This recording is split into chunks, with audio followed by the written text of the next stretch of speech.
Alif yang telah meraih juara 3 atau memperoleh medali perunggu di kompetisi sains madrasah tingkat nasional di Pontianak.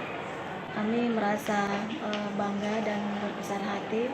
Alhamdulillah, seperti pepatah mengatakan, manjada wajada, barang siapa yang bersungguh-sungguh maka pasti dia akan mendapatkannya. Untuk Ananda Alif, alhamdulillah, dan kami berharap untuk kedepannya, terutama persiapan di Jogja, KSM tahun 2017 tingkat nasional di Jogja, kami berharap prestasi yang diraih tahun ini untuk Madrasah Sanawiyah Negeri Model Makassar itu lebih meningkat lagi.